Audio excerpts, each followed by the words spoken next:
So Diddy sues Diageo, who is the owner of Ciroc, for racism or something like that. He's making the $50-60 million a year, but he doesn't actually own the bottle, so he wants to, I guess, own it or something like that. He's just getting paid per bottle, but he has like an insane deal. He's getting paid per case, right? Well, that was with Ciroc. Yeah, Ciroc is owned by Diageo. Yeah, my bad. Yeah. So Diageo apparently, allegedly, I think they might have lost the lawsuit, and Diddy might have won it. They did. Okay. Mm-hmm. So Diageo allegedly sends out private investigators to start snooping around and seeing some fucked up shit that Diddy might do. Because there is one way that you could nullify their contract, and that is if he breaks a morality clause.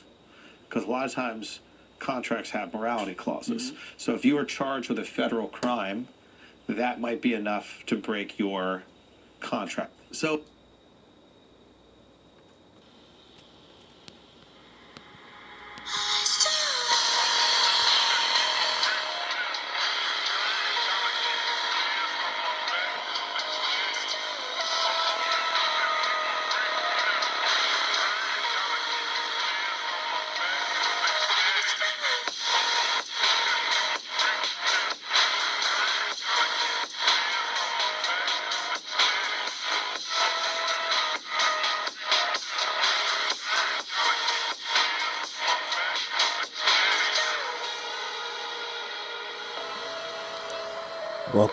Welcome back. Shout out to the Wolves. Salute to the Ninjas.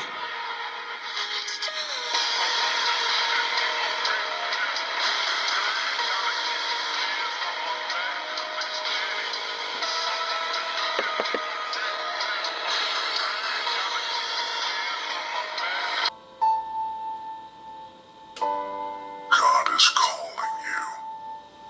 Maybe you felt it. A quiet tug deep in your soul. A gentle nudge that refuses to go unnoticed. It's not a coincidence.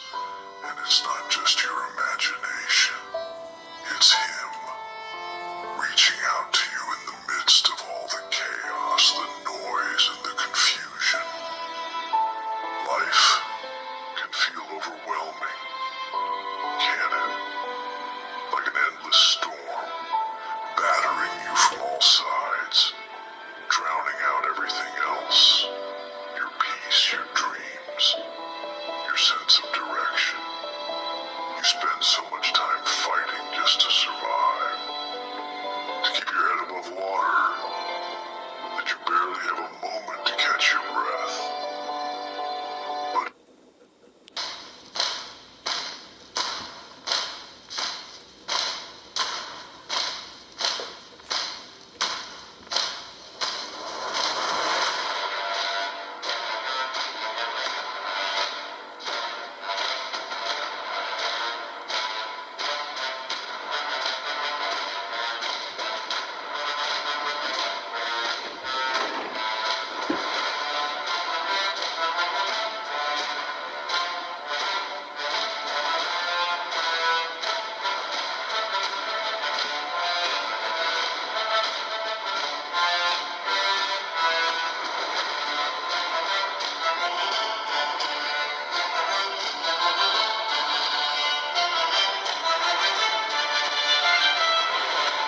Execute Order 66.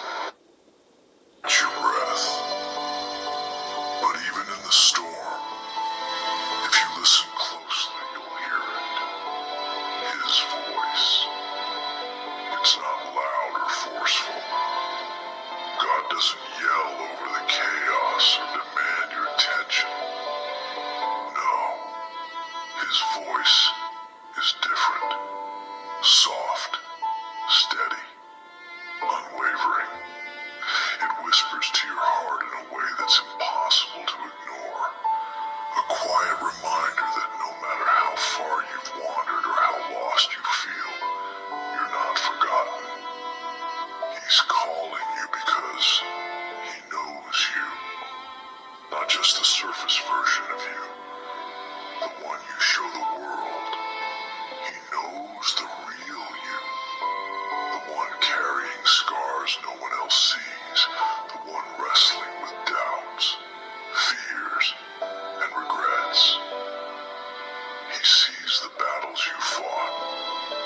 nights you've spent awake, questioning your purpose, and the tears you've cried in silence, hoping for a sign that you're not alone. Diddy sues And Diageo. here's the truth.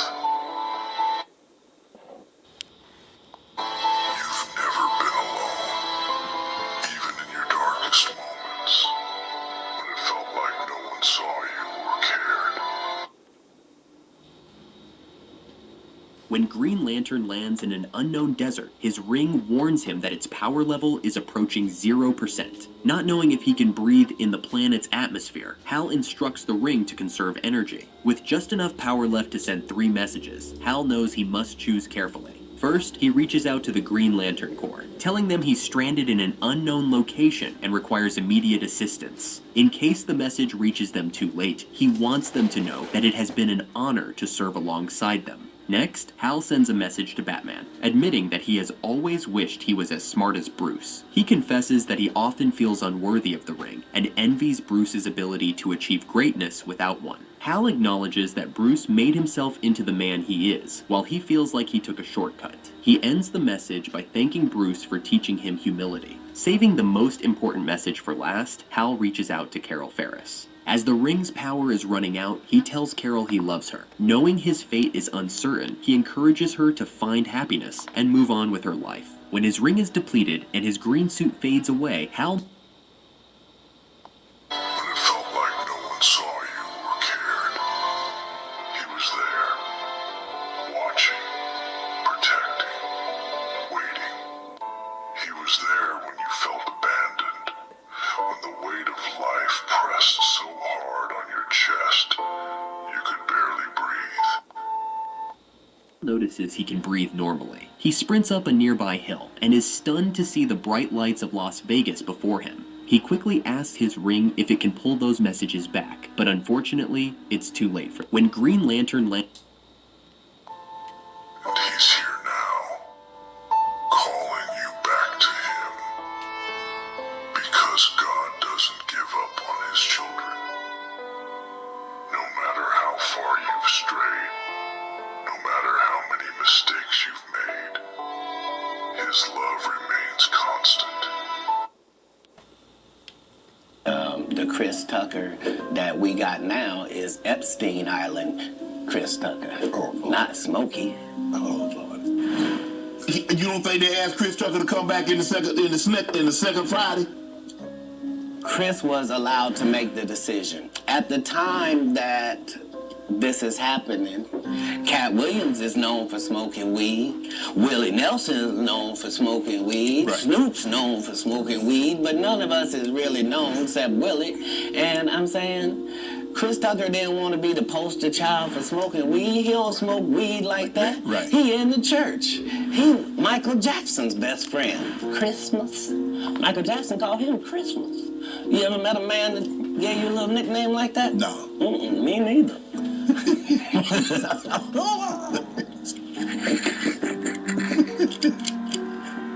Must be the greatest. How many mistakes you've made, his love remains constant. He's not waiting for you to be perfect or to fix everything on your own. He's simply waiting for you to turn toward him, to listen, to let him guide you. You might be asking, why me?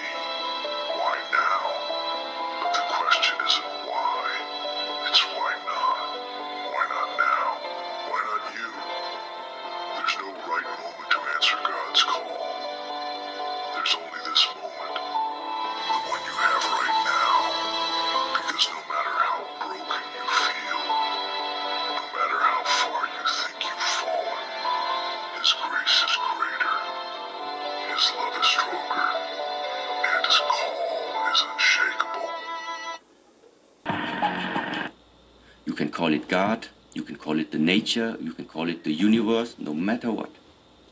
This force, this power, does not make mistakes. God is not putting you in this earth incomplete. Why would he do that? What he's putting on the earth is existence. He's granting us existence. Yeah. And afterwards, it starts that we have concepts. We start thinking. We start having ideas about how this life is supposed to be. If you're not you can call it God, you can call it the nature, you can call it the universe, no matter what. This force, this power, does not make mistakes. God is not putting you in this earth incomplete. Why would he do that? What he's putting on the earth is existence. He's granting us existence. Yeah. And afterwards, it starts that we have concepts. We start thinking. We start having ideas about how this life is supposed to be. If you're not successful, it's not a life. If you don't have many cars, it's not a life. If you don't have many friends, it's not a life. Well, no, this is all human ideas. You came to the earth right from the beginning. You have been complete. You can call it God. Unshakable.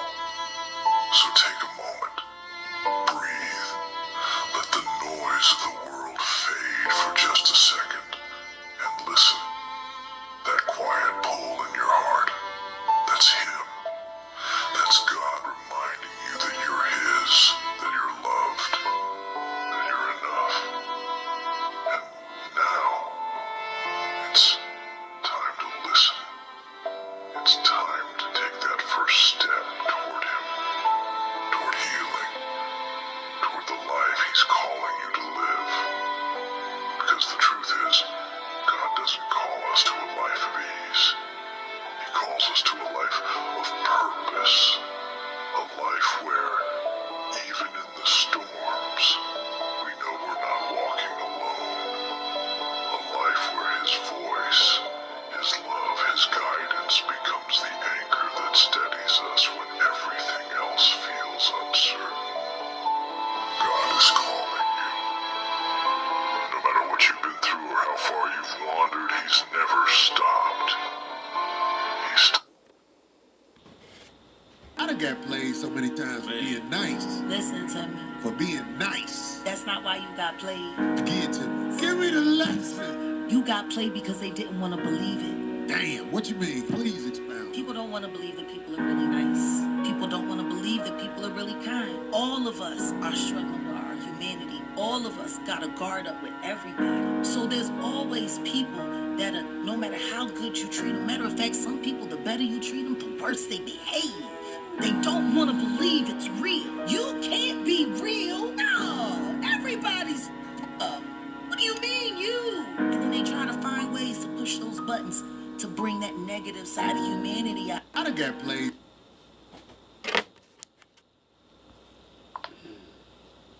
He's still calling.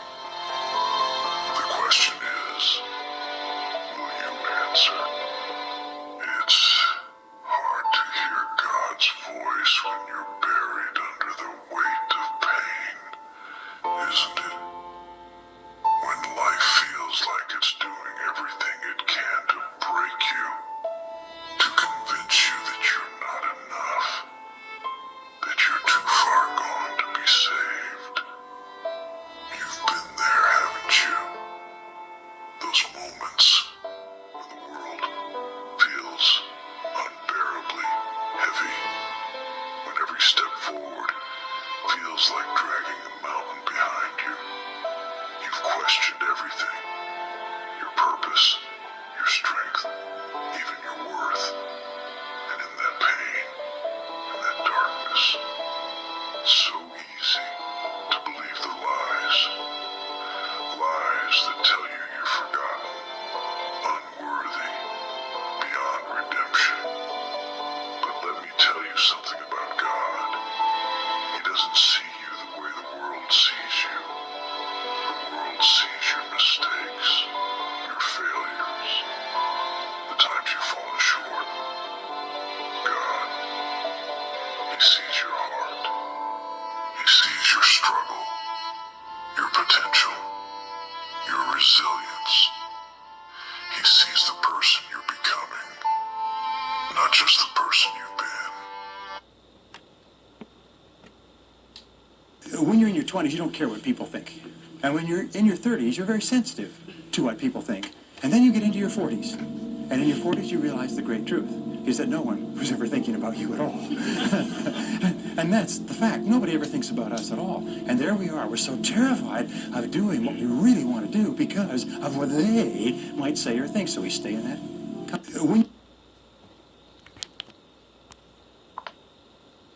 He's the person you're becoming, not just the person you've been.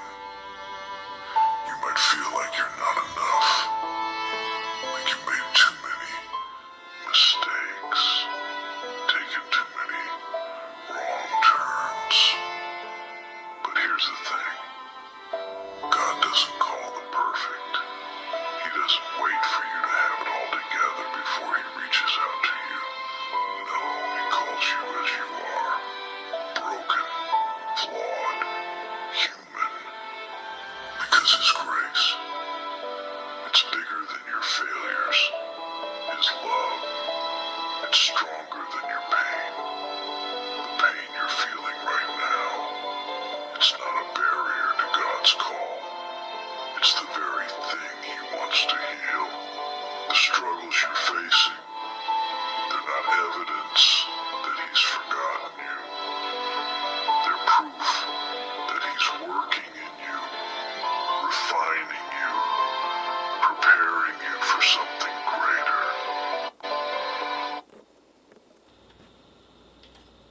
Kanye don't say nothing I can agree with. Okay. He was the weird guy in the beginning with the pink sweaters when we met him. Like, I don't support or villainize Kanye because I don't understand what it is we want from him. I don't know why we look at a basketball player and say, he didn't score no hockey goals this whole season. He don't play hockey.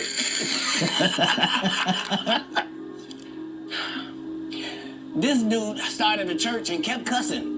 Nobody in black church said nothing. You would have thought all the pastors would have came and, you can't be no gospel artist. You just said, fuck that bitch. Nobody said nothing. Because T.D. Jakes over there with P. Diddy. Like, oh, no, come on, cat. Finding you, preparing you for something greater. Why is God calling you? What does he want from someone like you? That's the question, isn't it? You see, God doesn't call you without a purpose. He doesn't reach out to you aimlessly. He calls you because he has a plan for you. Something bigger than you can imagine. Something only you can do. But here's the catch. God's plans don't always look like what we expect. They don't come wrapped in neat, shiny packages. Sometimes they come disguised as challenges, as struggles that test every ounce of your strength and faith.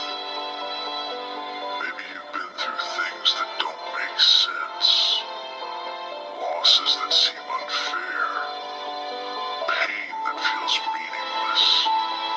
But what if I told you that none of it was wasted? That every tear you've cried, every battle you fought, every scar you carry, it's all part of the story God is writing with your life.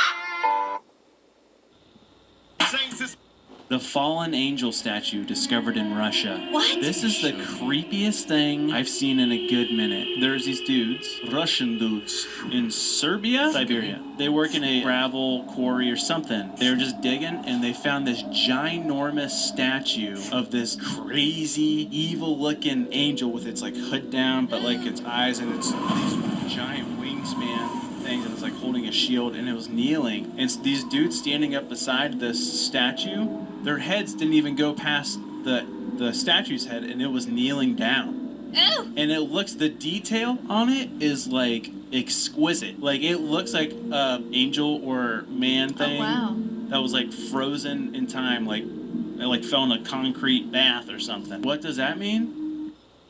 The fallen angel statue discovered. You see, God doesn't just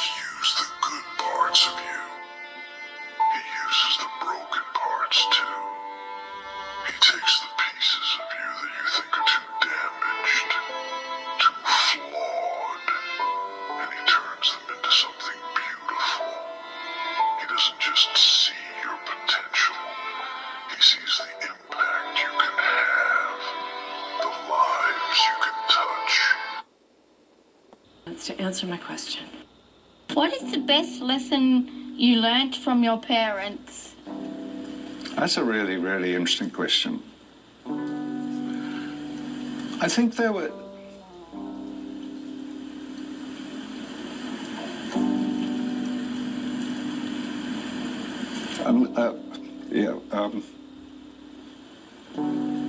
I don't know why the question has moved me so much, but it has.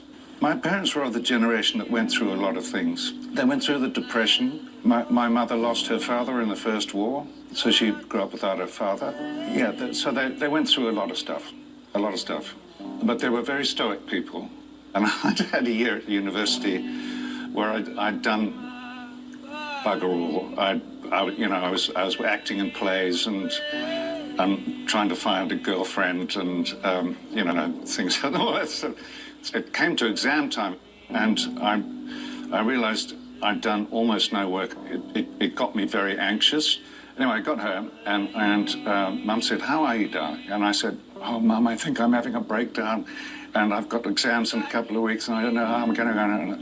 And she just looked at me and she said, "Well, you're just going to have to pull yourself together, aren't you?" And I think that was the best lesson I learned from her, is sometimes you just have to pull yourself. What is the...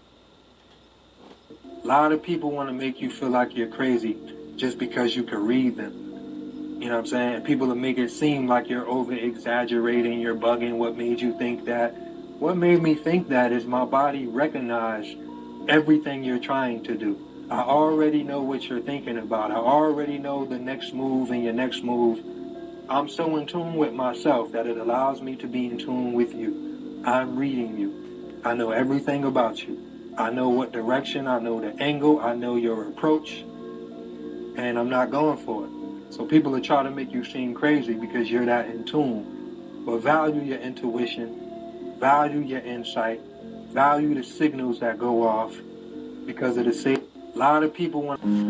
I can tell you something interesting about curse words. So there's a neurological condition, Tourette's syndrome, that compels people to swear, or it actually disinhibits swearing. And you might think, how in the world can you have a neurological condition that makes you swear? Well, swear words are four-letter words. They're guttural utterances. You have a different circuit that swears. It's almost the purest combination of unmediated emotion with language. And when you swear, you're actually using the circuit that animals use to signal the presence of predators. So if a jaguar or if a monkey sees a jaguar and it has a jaguar utterance, it's really a curse, and it alerts all the other monkeys to the fact that the jaguar is there, and it has an implication for action.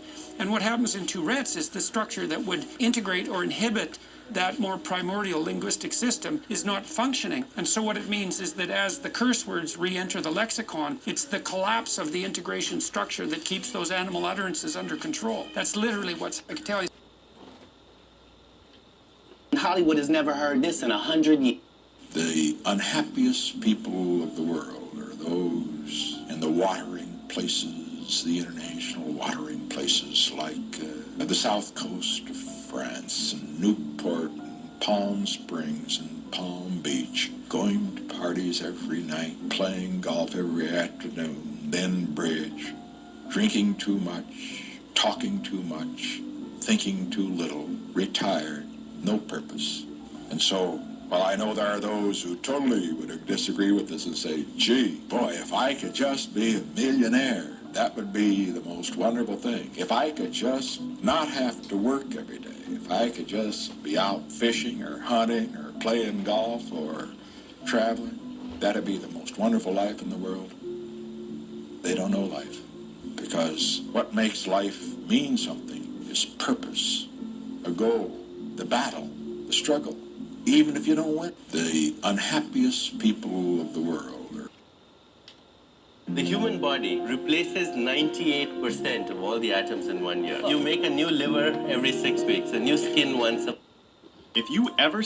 The human body replaces 98% of all the atoms in 1 year. You make a new liver every 6 weeks, a new skin once a month. In less than... If you... The human body replaces 98% of all the atoms in 1 year. You make a new liver every 6 weeks, a new skin once a month. In less than a year, you replace your entire body down to the last atom, which means that right now what you're seeing is my 1993 model. And the body I had last year is gone. Which means that you really could cure yourself of whatever. If I you knew how to influence the software. This is the printout. The hardware is my brain. The software is all those chemicals we were speaking about. And then there's a programming. It's my thoughts, feelings, emotions, and desires. But where's the programmer? It's the spirit. It's that silent space between the human body.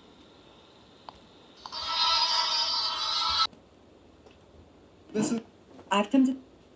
is Christopher Langan, also known as the smartest man alive today, with an IQ between 195 and 210. But listen to how he answers the question, what should I do with my life? This might surprise you. Now, historians figure that Einstein and Franklin scored about 160, Darwin 165, Galileo 185, Isaac Newton 190.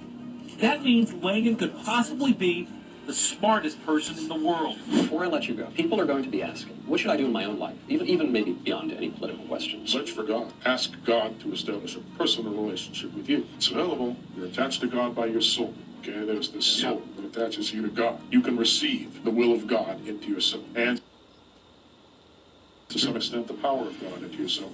But you've got to be receptive. If you're not receptive, then you're cutting yourself off from God. Okay, and once you do that, then you do not share the identity of reality itself, and you're done. Once your physical body expires, there is nothing that will carry you because you have denied it and rejected it. This is... There is no dark side, nor a light side. There is only the Force. I will do what I must to keep the balance. The balance is what keeps me together. There is no good without evil, but evil must not be allowed to flourish. There is passion, yet emotion. Serenity, yet peace. Chaos, yet order. I am the wielder of the flame, the protector of balance. I am the holder of the torch, lighting the way. I am the keeper of the flame, soldier of balance. I am the guardian of balance. I am a gray Jedi. All love, all praise to the Most High.